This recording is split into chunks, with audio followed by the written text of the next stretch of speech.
안녕하십니까? 새벽 성서학교 형제자매 여러분, 오늘도 말씀의 시간 새벽 성서학교에 오신 여러분들을 진심으로 환영합니다. 우리는 지난 시간까지 소망반의 첫 챕터였던 13과를 함께 공부하며 다니엘서 1장과 2장의 이야기를 함께 나누어 보았습니다.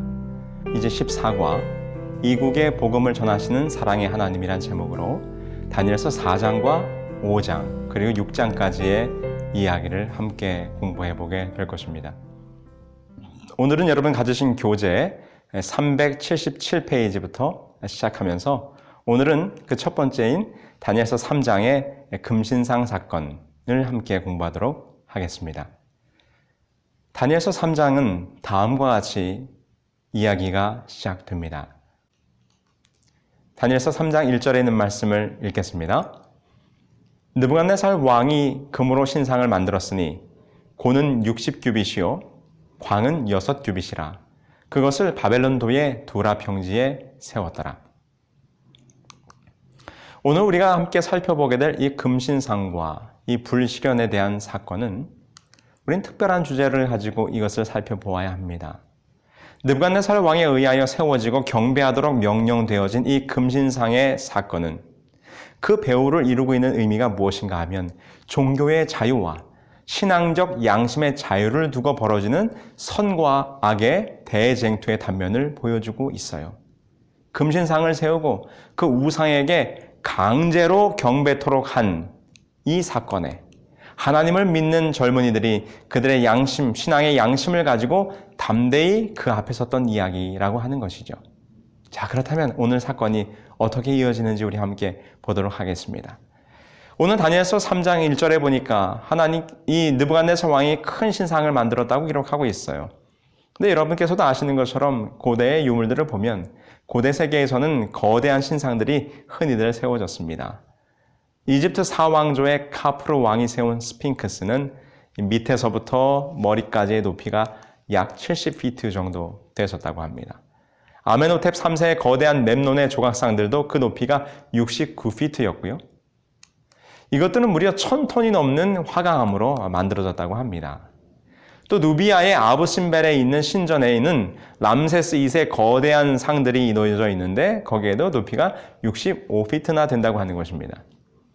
근데 오늘 본문에 나와 있는 이 느부갓네살이 세운 신상은 그 높이가 60규빗이에요. 약 103피트 높이에 해당하는 것입니다. 폭은 6규빗이라고 했으니까 약 10피트 정도의 폭을 가지고 있죠. 굉장히 웅장한 신상이었습니다.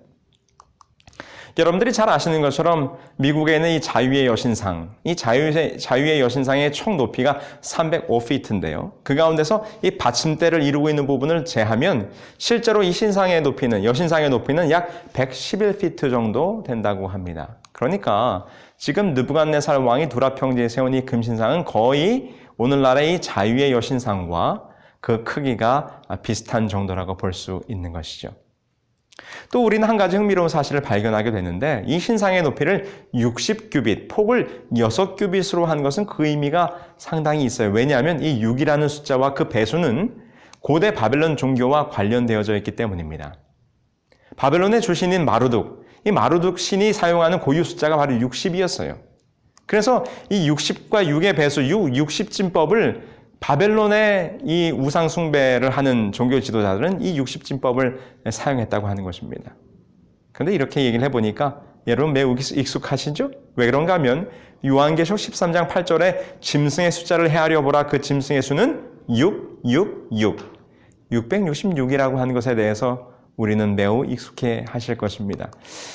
그러므로 이 고대 바벨론에서는 10진법을 사용하지 않고 60을 기초로 한 60진법을 사용했는데 이것이 바로 마지막 시대의 영적 바벨론, 이 마지막 시대의 이 짐승의 숫자에서도 역시 6이라고 하는 숫자가 사용된다고 하는 것은 글쎄요, 꽤나 연결성이 있다고 볼 수 있을 것입니다.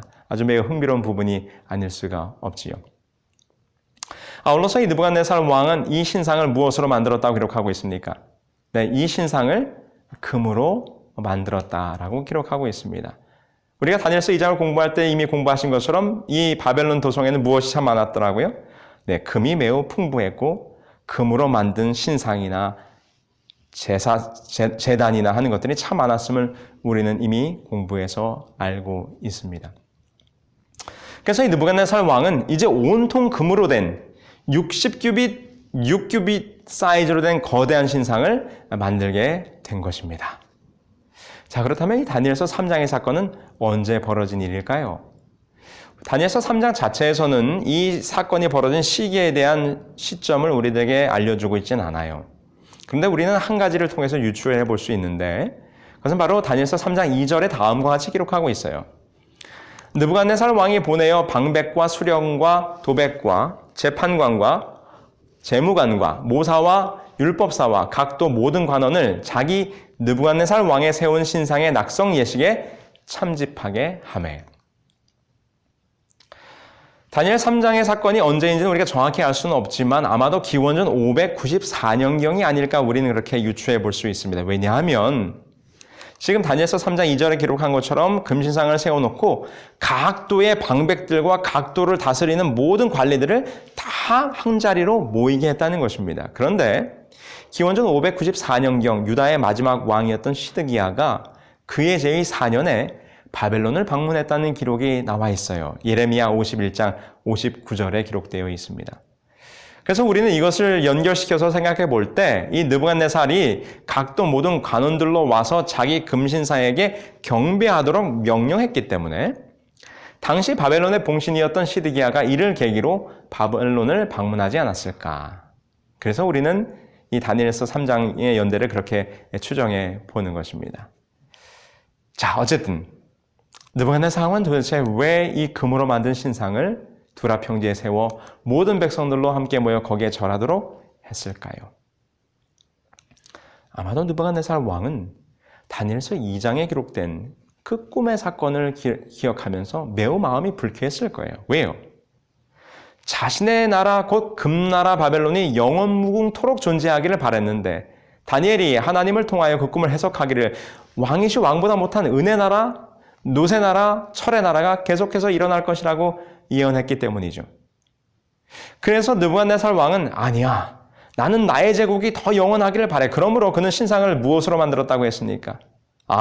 머리만 금이 아니라 가슴과 팔, 배와 넓적다리, 온몸을 다 금으로 만든 신상을 만들어서 지금 두라 평지에 세웠다고 하는 것이죠. 그는 아마도 그가 스스로 생각하기를 자기의 나라가 망할 것이라고 예언했던 그 꿈, 그 자신에게서는 그 꿈이 흉몽이죠. 그 흉몽을 영원한 바벨론 제국이 영원무궁한 것으로 생각하는 길몽으로 바꾸려고 그가 노력하는 어찌 보면 인간적인 몸부림이라고 볼 수 있을 것입니다. 그런데 여러분, 레바논에서 발견된 느부갓네살 왕의 고대 기념 비명에 다음과 같이 그가 기록을 남기고 있어요. 그가 뭐라고 기록을 남기는가? 이렇게 기록되어 있습니다. 이전에 어느 왕도 성취하지 못한 것을 나는 해냈다. 아무도 혼란을 일으키지 못하도록 하기 위해서 나는 나의 왕다운 상을 영원하도록 세웠노라.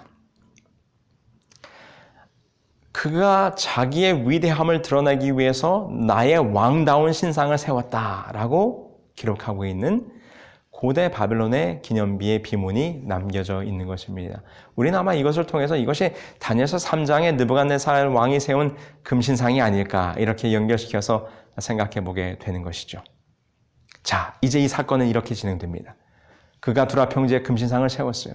그리고 각도의 모든 방백들과 관리들과 귀인들을 다 불렀습니다. 그리고는 그들에게 다음과 같이 우상 숭배를 강요하는 명령을 내리게 됩니다. 다니엘서 3장 3절로 7절이죠. 반포하는 자가 크게 외쳐 가로되 백성들과 나라들과 각 방언하는 자들아 왕이 너희 무리에게 명령하시나니 너희는 나팔과 피리와 수금과 삼현금과 양금과 생황과 모든 악기 소리를 들을 때에 엎드리어 느부갓네살 왕의 세운 금신상에게 절하라. 누구든지 엎드려 절하지 아니하는 자는 즉시 극렬히 타는 풀무에 던져 넣으리라 하매 모든 백성과 나라들과 각 방언하는 자들이 왕이 세운 금신상에게 엎드려 절하니라. 느부갓네살 왕이 명령한 것입니다. 그가 가지고 있는 정치적인 권력을 이용해서 왕의 권력을 이용해서 모든 백성들로 하여금 그가 세운 하나의 우상, 그 하나의 우상에게 경배토록 하는 명령을 내리게 된 것이죠. 아마도 이 느부갓네살 왕은 그가 꿈꾸고 있는 통일된 세계 대제국을 통치함에 있어서 종교의 힘을 이용하려고 했을런지 모르겠습니다. 그래서 이를 위해서 하나로 통일된 강력한 종교가 필요했을 거예요. 그래서 그는 그가 만든 우상에게 강제로 경배하도록 하면서 그의 정치적인 힘을 이용해서 모든 백성들에게 하나의 우상, 하나의 종교를 강요하는 그와 같은 일을 벌이게 된 것이죠. 그래서 그는 다니엘서 2장의 사건을 통해서 스스로 하나님이 참으로 위대함에 대해서 그가 고백했음에도 불구하고 그는 다시 한번 자기 나름의 우상, 자기의 제국이 영원무궁토록 하기 위해서 그는 특별한 신상을 세우고 그 신상, 그 우상에게 경배토록 하면서 모든 백성들로 하여금 그 우상을 따르도록 하는 명령을 내리게 된 것입니다. 근데 여러분, 그 자리에 다니엘은 없었어요. 우리가 잘 아는 것처럼 다니엘의 세 친구들만 그 자리에 있었죠. 왜 그 자리에 다니엘은 있지 않았을까요? 아마도 느부갓네살 왕은 그 자리에 다니엘을 초청하기가 좀 매우 꺼림직했을 것입니다. 왜요? 다니엘이 이미 다니엘서 2장을 통해서 이 금신상, 금은 동철의 나라가 이어질 것을 이미 해석했고, 그때 느부갓네살 왕은 다니엘에게 너의 신이 참으로 위대한 여호와 하나님이다라고 고백을 했는데, 그가 이 다니엘의 꿈의 해석을 받아들이지 아니하고, 아니야, 나의 금의 나라가 영원할 것이야 라고 하면서 금신상을 세우고 그 우상에게 경배토록 하는 일에 다니엘을 초청하기가 아무래도 마음이 불편했을지 모르겠습니다. 글쎄요, 나와 있지는 않지만 어쨌든 다니엘은 그 자리에 참석하지 않았고 왕은 아마 어떤 구실을 주어서 이 다니엘로 하여금 다른 곳에 가 있도록 했을런지 모르겠습니다. 그럼 오늘 다니엘서 3장의 주인공들은 누굴까요? 네, 오늘의 주인공은 다니엘이 아니고 다니엘의 세 친구들이었습니다. 그 자리에 다니엘의 세 친구들이 남아 있었어요. 자, 그 다음 사건의 진행 함께 보십시다. 다니엘서 3장 12절, 13절입니다. 이제 몇 유다 사람 사드락과 메삭과 아벳느고는 왕이 세워 바벨론 도를 다스리게 하신 자연을 왕이여 이 사람들이 왕을 높이지 아니하며 왕의 신들을 섬기지 아니하며 왕이 세우신 금신상에게 절하지 아니하나이다. 느부갓네살 왕이 노하고 분하여 사드락과 메삭과 아벳느고를 끌어오라 명하매 드디어 그 사람들을 왕의 앞으로 끌어온지라. 아마도 사단은 느부갓네살 왕을 통하여 우상을 세워놓고 모든 사람들로 하여금 그 우상에게 경배토록 하면서 모든 사람들의 주목이 어디에게로 그 우상에게로 향하게 되기를 바랐을런지 모르겠습니다. 그런데 이 순간 이제 모든 사람들의 관심은 그 우상에게로 집중된 것이 아니라 누구에게로 집중됐을까요? 그렇습니다. 왕의 명령임에도 불구하고 죽을 것을 각오하고 하나님을 믿기로 결심한 이 히브리 청년들이 그 자리에 당당하게 서 있는 것입니다. 이제 모든 사람들은 그 우상을 바라보는 것이 아니라 그 세 명의 젊은이들을 바라봤을 거예요. 저들은 누구길래 그 우상에게 경배하지 않을까? 그 자리에는 바로 하나님을 대표하는 히브리 청년들 3명이 서 있었던 것이죠. 이제 왕의 명령을 거역했던 이 사드락과 메삭과 아벳느고 하나님의 대표가 왕 앞으로 끌려오게 됩니다. 왕은 그들에게 다시 한번 이렇게 회유하고 협박하면서 그가 만든 우상에게 경배토록 하기 위해서 다음과 같이 명령을 내려요. 다니엘서 3장 14절 15절입니다. 느부갓네살이 그들에게 물어 가로되 사드락 메삭 아벳느고야 너희가 내 신을 섬기지 아니하며 내가 세운 그 신상에게 절하지 아니하니 짐짓 그리하였느냐. 이제라도 너희가 예비하였다가 언제든지 모든 악기 소리를 듣거든 내가 만든 신상 앞에 엎드려 절하면 좋거니와 너희가 만일 절하지 아니하면 즉시 너희를 극렬히 타는 풀무불 가운데 던져 넣을 것이니 능히 너희를 내 손에서 건져낼 신이 어떤 신이겠느냐. 사드락과 메삭과 아벳느고를 부른 느부갓네살 왕이 그들에게 명령하기를 내가 다시 한번 너에게 기회를 주겠노라. 우상에게 경배하여 절하면 너희가 살거니와 그렇지 않으면 풀무불에 들어갈 것이다 라고 협박을 하게 돼요. 이 이야기를 듣고 이 히브리 청년들은 뭐라고 대답하는가? 16절입니다. 사드락과 메삭과 아벳느고가 왕에게 대답하여 가로되 느부갓네살이여 우리가 이 일에 대하여 왕에게 대답할 필요가 없나이다. 만일 그럴 것이면 왕이여 우리가 섬기는 우리 하나님이 우리를 극렬히 타는 풀무 가운데서 능히 건져내시겠고 왕의 손에서도 건져내시리이다. 18절 그리 아니하실지라도 왕이여 우리가 왕의 신들을 섬기지 아니하고 왕의 세우신 금신사에게 절하지도 아니할 줄을 아옵소서. 이것이 얼마나 위대한 신앙 고백입니까? 그리 아니하실지라도. 여러분, 오늘날 얼마나 많은 하나님의 백성들이, 그리스도인이라고 말하는 사람들이 만일 뭐를 해주시면 내가 무엇을 하겠나이다 라는 조건부적인 신앙에 머물러 있는지 모르겠습니다. 우리들도 그런 신앙에 머물러 있지 않은가 돌아봐야 할 것입니다. 하나님, 이렇게 해주시면 제가 저렇게 하겠나이다. 이건 이렇고 저건 저렇고 어떤 조건과 상황들이 맞을 때 하나님 제가 이렇게 하겠나이다 라고 하는 조건부적인 신앙 속에 우리가 머물러 있다면 우리는 아직 신앙의 어린아이일 것입니다. 여러분 오늘 다니엘의 친구들의 신앙을 한번 보십시오. 그들은 조건이 없었어요. 그리 아니하실지라도 혹 우리가 풀물불 가운데서 죽을지라도 우리는 하나님을 믿는 신앙을 버리지 아니하겠노라고 그들이 담대하게 이야기하는 모습을 보게 되는 것입니다. 자, 이제 이 사건이 어떻게 되겠습니까? 함께 보시죠. 다니엘서 3장 19절에 있는 말씀을 보시겠습니다.